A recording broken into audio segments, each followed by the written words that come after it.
Assalamualaikum warahmatullahi wabarakatuh. Di sini bersama saya Muhammad Farid Syabana Istompul. Ingin membahas tentang bagaimana problematika atau yang dirasakan mahasiswa pada zaman sekarang. Karena kebanyakan dari mahasiswa khususnya UIN itu tinggal di dalam masjid atau menjadi pengurus di sebuah masjid. Nah, di sini saya mendatangkan narasumber dari sebuah atau salah satu masjid yang ada di Babarsari, memanggil dan mengundang ketua takmirnya, yaitu Abang Anda Sahruddin Saragi SH. Pada Abang Anda saya persilahkan.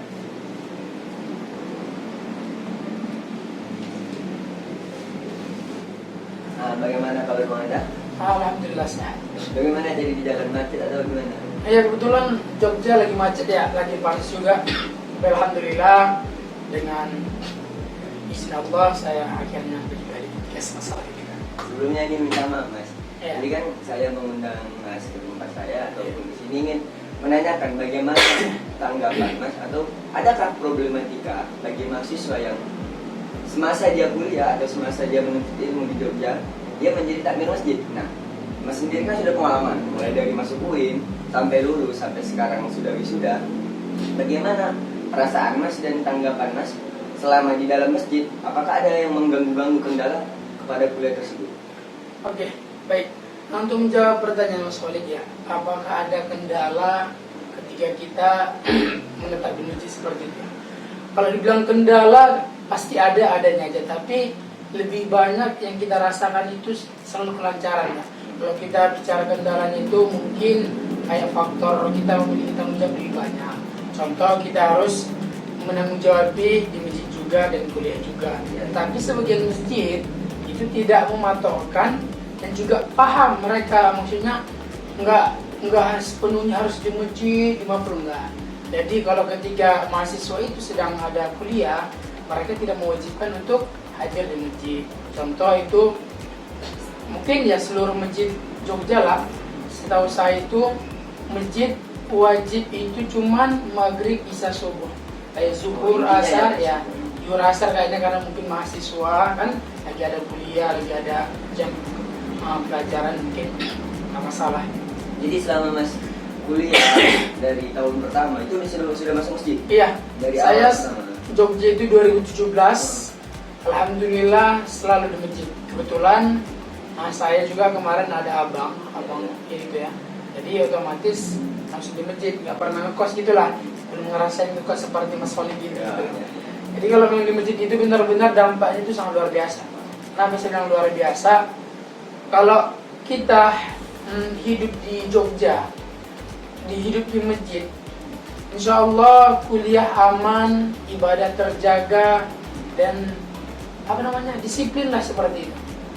Karena kan banyak juga mahasiswa yang ngekos kayak makan terancam, baru nongkrong kesana kesini nggak teratur, ya itulah terbengkalai lah kuliah. Jadi kan gini Mas, kan tadi masalah manajemen waktu gitu kan. Sementara banyak mahasiswa yang tinggal di masjid, dia ikut berorganisasi seperti Mas dulu. Untuk teman-teman ketahui, narasumber kita pada kesempatan kali ini adalah ketua atau pemimpin Himapaluta tahun ajaran 2022-2023. Himapaluta sendiri adalah himpunan mahasiswa Padang Lawas Utara yang beralamatkan atau berasal dari Medan Sumatera Utara, yaitu kabupaten yang berada di daerah Tapanuli, yaitu Kabupaten Padang Lawas Utara sendiri. Jadi bagaimana Mas untuk membagi waktu, sementara Mas ada kesibukan di luar kuliah dan di luar masjid, untuk memanage waktu untuk masjid segini, untuk kuliah segini, untuk organisasi segini? Iya. Jadi di masjid itu kan kita bukan hanya satu atau dua orang. Jadi di masjid itu kebetulan di masjid ini ada 8 mahasiswa. Jadi nggak sepenuhnya kita yang selalu menanggung jawabnya ada 8 mahasiswa. Jadi koordinasi antar teman dan teman. Contoh, misalnya ada acara nih Himapaluta, terus saya koordinasi dengan teman-teman, tolong ya, kalau ini saya tidak bisa di masjid, tolong gantiin, ntar saya backup ke depannya, seperti itu. Jadi nggak ada alasan sebenarnya kalau kita pintar-pintar kita Mas.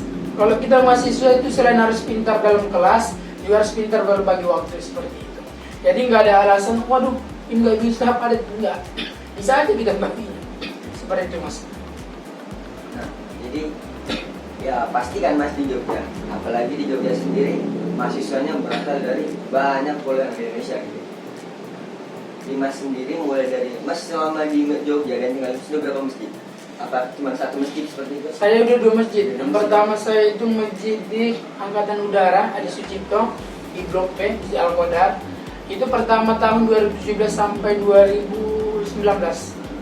Pas awal Covid kemarin balik kampung. Terus itulah satu di kampung terus balik ke Jogja lagi. Udah ada yang ngisi. Jadi nggak mungkin kan sama 1 tahun ditinggalin. Jadi mereka juga nyari orang. Jadi itulah. Sejak dari itu kami keluar, ada teman juga, teman satu kampung yang di masjid. Ya udahlah, tempat teman sementara 3 bulan di kontrakan. Pernah juga ngerasain kontrakan selama 3 bulan itu. Dipikir-pikir 3 bulan itu terasa banget. Yang pertama itu terasanya di keuangan. Ya, di keuangan itu sangat terasa banget. Selalu ngeluh, mau makan apa, duit segini. Otak itu berputar. Selain memikirkan makan, duit dari mana juga. Karena kan termasuk kita mahasiswa ini bukan orang yang kaya ya. Maksudnya itu uang bulanan juga pas-pasan. Kadang juga ekonomi nggak mencukupi. Jadi apa kita anak cowok jadi harus pintar-pintar lah nyari kebutuhan kita. Jadi setelah saya pikir-pikir, saya tanya teman, ada nggak masjid yang kosong? Itu di tahun berapa itu Mas? Di tahun 2001. Saya tanya cek teman, ada nggak kira-kira masjid yang membutuhkan jasa ini? Ya. Kebetulan ditunjuklah di masjid At-Taqwa sekarang ini. Itulah saya chat, alhamdulillah masuk sama teman saya kemarin.